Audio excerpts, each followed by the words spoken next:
Merasa berterima kasih kepada saudara Marcel. Tahu kamu Marcel? Pesulap merah.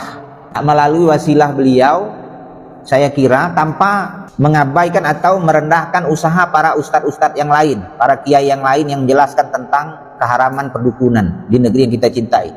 Kenapa saya fokuskan kepada saudara saya Marcel atau pesulap merah yang dulu sempat viral itu? Karena memang metode beliau memberantas perdukunan di negeri ini dengan metode bantahan, membongkar kebohongan-kebohongan yang dilakukan oleh para dukun. Dan alhamdulillah negeri kita aman, mulai sepi dukun sekarang. Iya kan? Kalau dulu masya Allah ngeri gitu, dibuat iklan. Nah ini panjang ini, tapi namanya nggak ada. Izin bertanya, dalam keluarga saya pernah ada yang sakit dan selain berobat ke puskesmas, beliau juga meminta bantuan Pak D saya yang dipercaya bisa mengobati. Dalam prosesnya beliau memberi syarat seperti memakai minyak tertentu serta meletakkan dalam kurung campuran kopi, teh pahit dan air putih di kamar, bukan untuk diminum. Kemudian berdoa bersama. Doa tetap ditujukan dan mohon kepada Allah. Jadi ceritanya teman kita ini berobat, terus Pak D-nya yang ngobatin. Di antara metode pengobatannya itu buat apa tadi? Kopi dan teh pahit, letakkan di kamar, baru baca doa-doa tertentu secara bersama, tetap kepada Allah. Kira-kira gimana? Boleh tak begini? Boleh tak?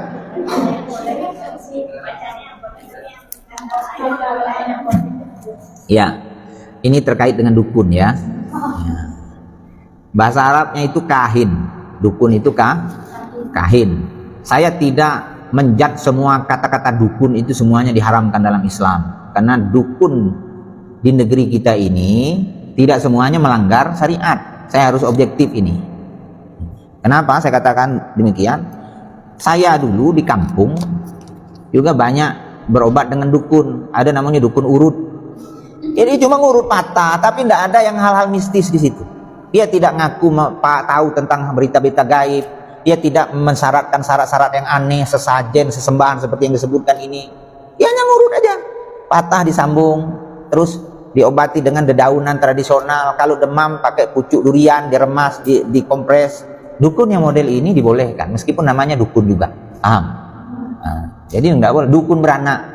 Dulu, kalau sekarang kan udah banyak bidan, kamu enggak ketemu. Kalau zaman, boleh kamu cerita ayahmu, makmu, kakek kalau masih ada, coba cerita. Dan saya sendiri termasuk bayi yang dilahirkan melalui pertolongan dukun beranak, dukun kampung. Dan tidak ada embel-embel lain. Nah kalau dukun yang model begini, ini tidak melanggar syariat. Dukun yang melanggar syariat itu seperti apa? Ini diantaranya. Maka yang seperti ini jauhi. Terlalu banyak dalil yang menjelaskan tentang keharaman perdukunan. Di antaranya hadis riwayat Ahmad, man ata arrafan au kahinan fasaddaqahu bima yaqul faqad kafara bima unzila ala Muhammadin sallallahu alaihi wasallam. Barang siapa yang mendatangi dukun atau tukang ramal dan dia mempercayai apa yang dikatakan dukun atau peramal itu, maka dia telah kufur terhadap apa yang diturunkan kepada Muhammad sallallahu alaihi wasallam. Ya, begitu juga hadis riwayat Muslim itu diterangkan man suila arrafan, ya, diterangkan di situ. Ada juga dalam redaksi lain man ata arrafan, mendatangi tukang ramal, fasuila atau fasalahu an syai'in, dia bertanya kepada tukang ramal itu tentang sesuatu perkara yang ingin dia ramalkan, fala yuqbalullahu lahu salatun arba'ina lailatan, maka Allah tidak menerima solatnya selama 40 hari 40 malam. Coba bayangkan itu. Hadis riwayat Muslim. Jadi berat dukun itu ya. Di antaranya surat Yusuf ayat 106 kalau tidak salah, itu diterangkan bahwa tafsir Ibnu Katsir itu menjelaskan, menukil ucapan Abdullah bin Abbas tentang betapa mengerikannya perbuatan-perbuatan orang yang mengaku bahwa dia tahu tentang berita gaib. Nah, termasuk dukun tadi. Jadi dukun-dukun yang model begini yang nganggap bisa tahu berita gaib, bisa tahu berita langit atau menyebarkan berita-berita khurafat, jauhi. Bayangkan kamu kalau sholat 40 hari 40 malam tidak diterima, berat itu. Bahkan dukun bisa merusak akidah. Makanya melalui momen ini saya merasa bahagia ya, merasa berterima kasih kepada saudara Marcel. Tahu kamu Marcel? Pesulap merah.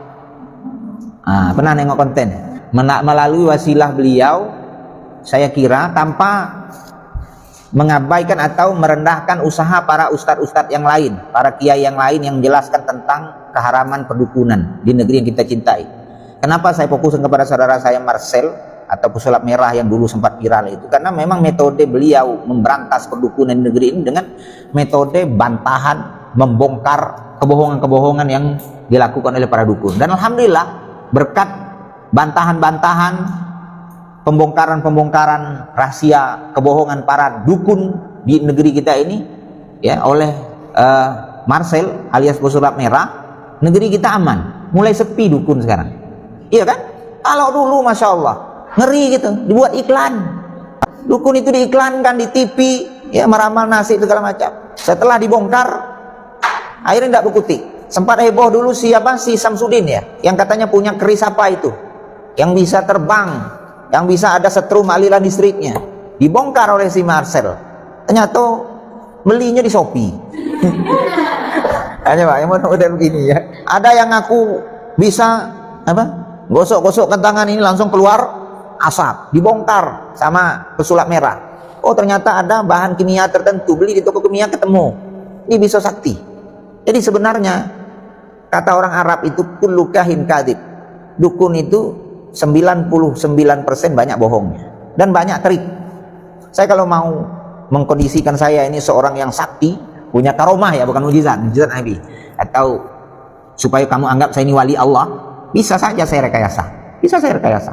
Saya ambil batu gunung, saya rendam pakai cuka getah. Tahu? Yang motong tahu itu. Cuka getah untuk ngeraskan karet itu, direndam beberapa hari, beberapa minggu, batu gunung itu. Kamu tahu batu gunung kan? Untuk orang buat bangunan, batu keras. Nah, di Bungo itu banyak batu gunung. Jambi ini memang tidak ketemu. Keras batu besar-besar.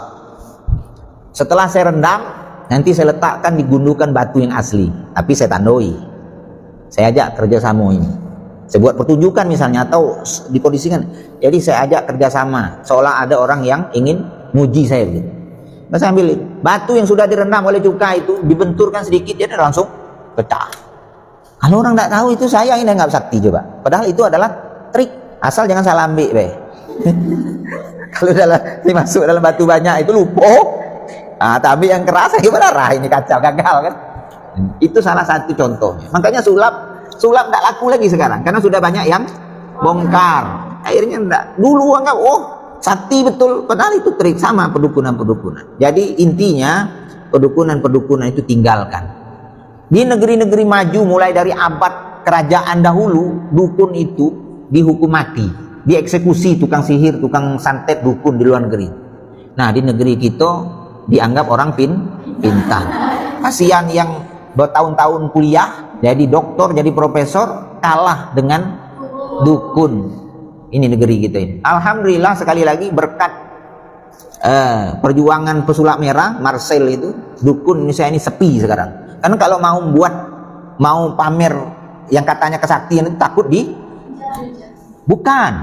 takut dibongkar rahasianya. Ada yang ngaku kebal lah segala macam, ya macam-macam itu ya. Jadi intinya tidak boleh kita mendatangi dukun, tidak boleh pergi ke dukun. Kalau sakit ya berobat, kecuali dukun yang saya sebutkan tadi hanya berurut. Saya pernah juga berurut, dukun urut ini terakhir ya. Dukun urut, dia ngurut saya suka urut badan. Dia ngurut kaki, saya yang diurut, dia yang sendawa. Paham saya? Urut belakang, bentar-bentar lagi keluar angin. Kenapa bang? Angin kau keluar. Angin saya keluar tapi dari mulut dia. Coba, ini aneh-aneh model ini. Nah model begini jangan. Sekali itulah saya urut. Bang, jangan bang, angin di badan saya bang, boleh keluar angin. Macam-macam. Model-model pembodohan. Kadang-kadang ngurut badan gitu, kayak buang sesuatu. Apa ini? Katanya ada bungin, ada tanah, pasir dalam tubuh. Yang model ini jangan, pembodohan nih. Ya. Ada yang sampai keluar paku kadang di belakang. Pernah kamu dengar? Pernah. Ini tidak logis. Paku sepanjang-panjang ini di sini juga. Duri segini kalau di kaki kita payah kita berjalan. Ini paku sepanjang-panjang ini. Setelah dibongkar oleh pesulap merah, ternyata semuanya trik, sulap. Alhamdulillah berkat saudara Marcel, sepi dukun sekarang. Dulu sebelum dibongkar oleh Marcel, dukun ini punya organisasi, punya ikatannya, Ikatan Paranormal se-Indonesia. Iya benar. Tapi kini sepi. Sempat ada dulu waktu kejadian perang Palestina Ramadan yang berapa itu, kumpul para dukun mau ngirim santet ke siapa? Netanyahu ya. Tambah gemuk, tambah sehat Netanyahu. Itu macam-macam. Itu wal-iyazubillah. Hindari ya dukun-dukun itu. Kalaupun kita terlibat ya kita beristighfar dan taubat, selesai urusan. Wallahu a'lam.